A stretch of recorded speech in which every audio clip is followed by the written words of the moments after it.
विश्वास को देखकर। किसको देखकर? हाँ, किसके विश्वास को देखकर? जो विश्वास योग्यता परमेश्वर हमारे साथ करता है, हम उसकी विश्वास योग्यता को देखकर, उसके विश्वास को देखकर हम क्या करते हैं? आगे बढ़ते हैं।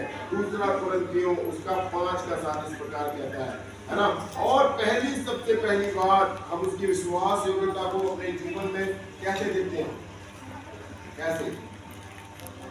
यहां कोई व्यक्ति है ऐसा जो भूखा रहता हो, है? ऐसा कोई व्यक्ति जो नंगा रहता हो, है? ऐसा व्यक्ति जो सोता ना, जिसके पास छत ना हो, है कोई? है या नहीं? नहीं है। इट मींस पहली चीज में हम उसकी विश्वास योग्यता को कैसे देखेंगे? हम परमेश्वर की विश्वास योग्यता को इस प्रकार दे सकते हैं कि वो हमारी आवश्यकताओं की पूर्ति, वो हमारी आवश्यकताओं की पूर्ति। अगर हम अपने आसपास देखें, कितने भिखारी हैं, कितने नंगे लोग हैं, कितने बीमारियों से ग्रस्त हैं, कितने हॉस्पिटल में इतने समय को काट रहे हैं, कितने हैं जिनकी दवाइयां ही बंद नहीं होती हैं। लेकिन ये परमेश्वर की विश्वास योग्यता है कि उसने मेरी आवश्यकताओं को क्या दिया है?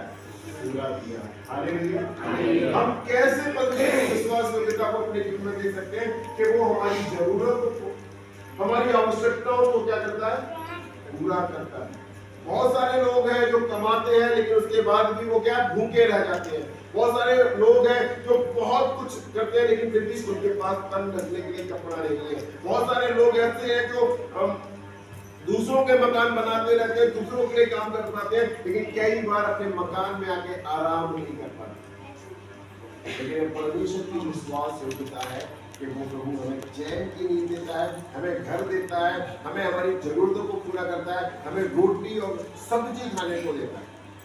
ये बात अलग है, कई बार रोटी सूखी है, कई बार भैया भी, लेकिन देता जरूर है। भूखा नहीं सुना रहा, इसलिए उसकी विश्वास योग्यता के लिए हम परमेश्वर को धन्यवाद दें। उस वचन से भी हम देखेंगे कि कहां परमेश्वर हमारी आवश्यकताओं को कैसे पूरा कर सकता है। हम निकाल लें फिलिपियों उसका 4 और उसके 19 आयत।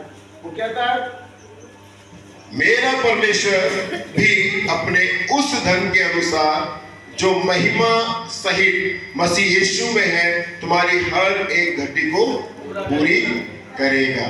परमेश्वर कैसे? अपने उस महिमा में धन से, है ना। हम देख सकते हैं मेरा परमेश्वर भी अपने उस धन से, धन के अनुसार जो महिमा सहित मसीह यीशु में है, उस महिमा में धन से कि मांग कर देखो, परख कर देखो, परमेश्वर स्वर्ग के द्वार आपके लिए क्या कर देगा? खोल देगा, है ना। वो हमारी आवश्यकताओं को पूर्ति करने वाला खुदावन है। हम मांग के तो देखें, हम परखते ही, और कई बार हम अपनी जरूरतों के लिए कई बार लोगों पर निर्भर है। ब्याज पे ले आएंगे, है पैसा उधार ले लेंगे, इससे मांग लेंगे, उससे मांग लेंगे, लेकिन इससे मांगना चाहिए, उससे नहीं मांगना। हम परमेश्वर से मांग कर दें, वो सारी जरूरतों को पूरा करने वाला है। उदाहरण व्यक्ति मुझे कह रहा, मैं तो मेहनत भी नहीं, मैंने पूछा भी नहीं, है ना। 2007 या 8 में मैंने कोई पॉलिसी चलाई होगी, आई थिंक मैंने 10-12 किस्त दी, मौसम पैसा दिया, मुश्किल से मैंने उनका 7-8 हज़ार रुपये शादी देवी के बाद देव तुम्हारा पैसा है, निकल जाओ, मेरा होगा मेरे पास आ जाएगा। मैंने कहा मेरा होगा मेरे पास आ जाएगा, अगर मेरा नहीं तो और कई सालों में उस बात को, है ना, अभी 15-16 साल से ऊपर, 15 साल कंप्लीट, है ना। हाँ, तो 2010 में चलाई गई थी, मुझे लगता है 15 साल कंप्लीट हो गए। और परसों मेरे पास ऐसे कॉल आ गए कि आप आओ, आपका पैसा मतलब सिर्फ परमेश्वर कैसे तैयार करता है उस व्यक्ति को मैं जानता हूँ। वो मुझे नहीं जानता, मैं हर बार समझते उससे कुछ ना कुछ सामान खरीदता था प्रभु भोज के लिए, बट मेरे नाम, उसे मेरा नाम भी नहीं मालूम। 2 लोगों को बोला कंपाउंड में इस नाम का कोई व्यक्ति है जिससे हमारे दुकान कर रही है, मैं उससे मिल रहा हूँ और वो मुझे जानता नहीं, मेरे नाम। लेकिन ये परमेश्वर है जो हमारी जरूरतों को पूरा करता है ना, अपने महिमा में धन को। आप ईमानदार हैं, आप परमेश्वर से मांगते हैं, परमेश्वर आपको ऐसे बता के देगा कि आपको पता ही नहीं चलेगा। मन सही होना चाहिए, हमारी आवश्यकताओं को पूरा करता है। उन्होंने मुझे परसों बुलाया, परसों बुलाया, उन्होंने कहा यहाँ साइन कर दो, ये देखो आपका 15,150 रुपये कह रहे आपके खाते में दिसंबर तक आओगे। हालेलुया, फ्री में, है ना।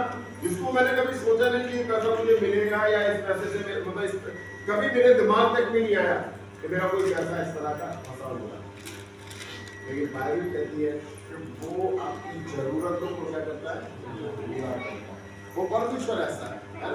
हम उससे मांग कर देते हैं, हम कई बार मांगते नहीं, कई बार हम अपने गुणताड़ी लगाते रहते हैं, इसको 100 रुपए खिला दिए, उसको 100 रुपए खिला दिए, इसको दे दिए, हमारा काम हो जाए, उसके बाद भी हमारे काम होते नहीं। मैंने बोला मैं तो किसी को बताया नहीं, कभी कहा ही नहीं कि मेरा वहां से कुछ पैसा निकलवा देना। वो व्यक्ति खुद गया, खुद निकाला उसने, फिर उसके बाद मुझे फोन कर रहा है, आ जाओ तुम्हारा पैसा पड़ा हुआ है बैंक में, उसे निकलवाओ। बाइबल कहती है कि वो तुम्हारी जरूरतों को क्या करता है, पूरा करता है ना। जब आपको आवश्यकता है उस समय में परमेश्वर आपको देता है, जब आवश्यकता है। और इस प्रकार से परमेश्वर हमारी सहायता मदद करता है, हम उसको परख कर देखना जरूरी है। दूसरी तरीके से हम उसकी विश्वास योग्यता को कैसे देख सकते हैं। परमेश्वर आपको उत्थान और उत्साह देने के लिए वफादार है। कैसे? फिलिपियों उसका 1:6। और मुझे इस बात का भरोसा है कि जिसने तुम में अच्छा काम आरंभ किया है वही उसे यीशु मसीह के दिन तक पूरा करेगा। हाँ, जिसने तुम्हारे अंदर जो काम शुरू किया है उसे परमेश्वर क्या है, अपने आने के समय तक पूरा करेगा। जबरदस्ती हम किसी को कह रहे इस चीज को छोड़ दो, उस चीज को छोड़ दो, वो छोड़ तो देगा, लेकिन बाद में क्या उस चीज को दोबारा करने नहीं होगा। हम जब प्रार्थना के लिए गए हो गया तो किसी ने मुझे ये बोला, आप उनके यहाँ प्रार्थना करने जा रहे हो, वो प्रसाद का भी खा रहे हैं, वो ये भी कर रहे हैं, वो भी कर रहे हैं, वो धूप बत्ती जला रहे हैं, ऐसा कर रहे हैं, वैसा कर रहे हैं, ये उन्होंने लेवल की बातें बोली। लेकिन मैंने कहा प्रभु को भी स्वीकार किया।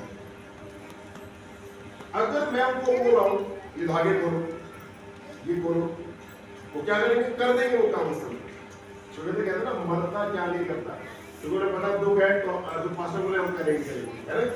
और बाद में क्या होगा, मेरे हाथ में उन्हें किसी ने बोला ऐसा करो वैसा करो, वो भी गए हाथ को मारो, वो फिर बात में जब मनुष्य के द्वारा कहा जाता है वो तो अधूरा हो सकता है, लेकिन जो काम परमेश्वर शुरू करता है वो परमेश्वर लास्ट तक करता है। हालेलुया।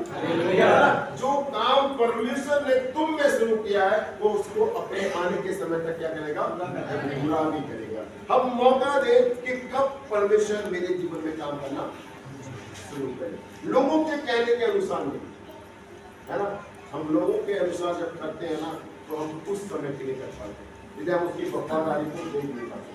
अगर हम परमेश्वर की वफादारी को, उसकी विश्वास योग्यता को अपने जीवन में देखना चाहते हैं तो हम क्या करें, मौका दें परमेश्वर को अपने जीवन में काम करने। और जब हम परमेश्वर को मौका देते हैं, केवल में ट्रायल है ना, केवल कठोर करता है मन परमेश्वर किसी के प्रति। जैसे केवल प्रार्थना में किसी ने बुलाया मैं जाता है, अरे ये काम था, वो विशाल के ऐसी बात नहीं करूँ, जो बार बार मुझे बुला रहे, परमेश्वर ने मेरे मन को कठोर किया, नहीं जाना पड़ेगा, है ना। तो परमेश्वर क्यों हर बार मन बनाना करिए, यार बुला रहे तो जाना। कई बार हमारे बोला चलो विश्वास करिए, उन्हें खुद से इस चीज को समझने दो कि परमेश्वर उनके साथ बर्बाद है। मैंने हमने जाना शुरू किया तो हम पर भरोसा ज्यादा करने लगे।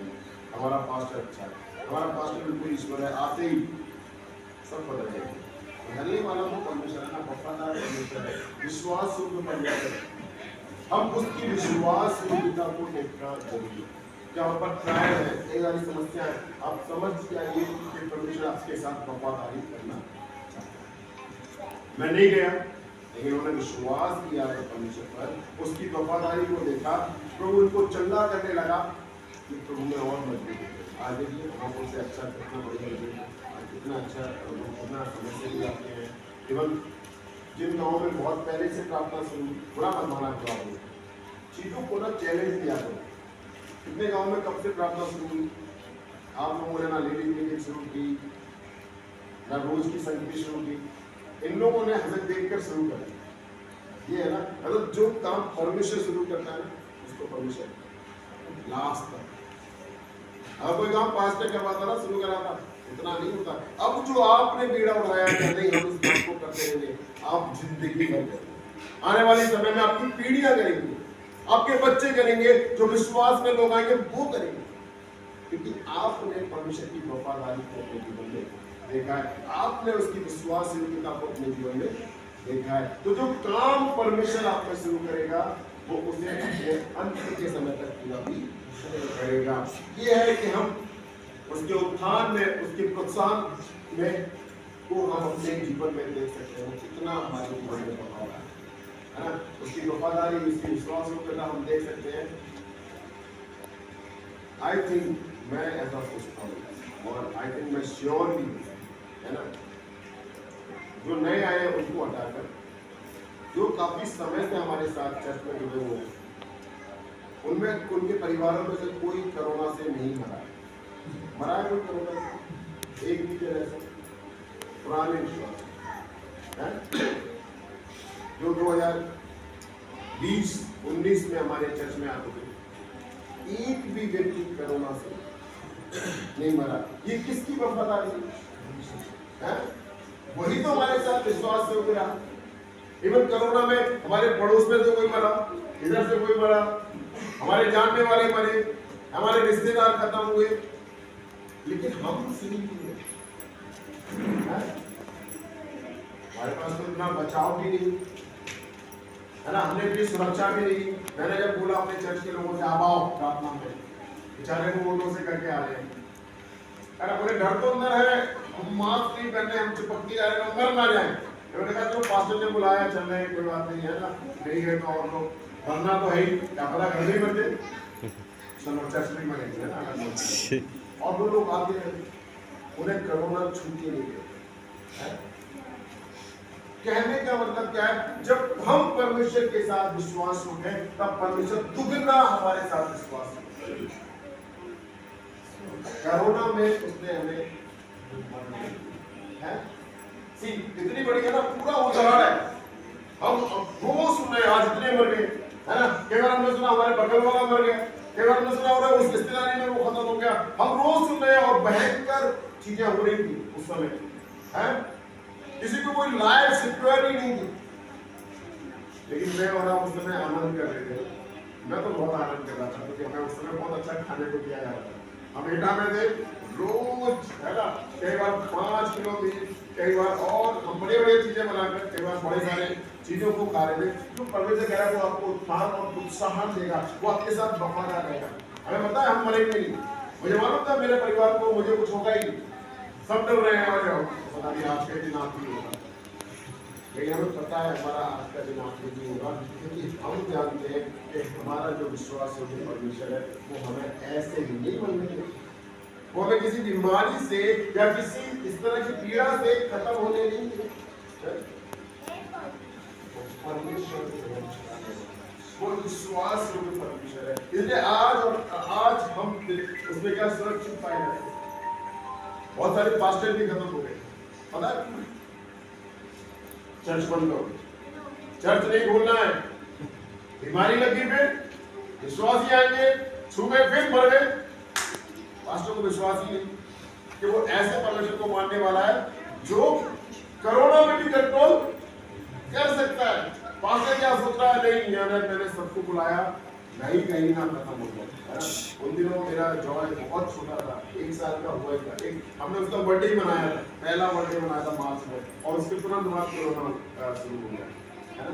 कई बार हमारे बच्चों को कुछ हो जाएगा है ना, कई लोग सोच रहे हमें कुछ, मुझे कुछ हो रहा है, मैं मर गया था, चर्च बंद कर दो, बताइए आप अपने घर काम करें। लेकिन उसी समय तो हमें परखना है, हम ऐसे समय में परमेश्वर को परखे जब वो हमें सहज से मिल, आराम में तो सब आएंगे प्रार्थना में। मुझे भी बड़ा आनंद है आपके साथ प्रार्थना में। प्रार्थना करने में कम मजा है जब हम बेचैन, जब हमें कहीं तो कुछ सूझ ही नहीं रहा है। मैं कल पास्टर मीटिंग में था, मुझे बहुत अच्छा लगा पास्टर के पास, मेरे दोस्त जो है ना बड़े अच्छा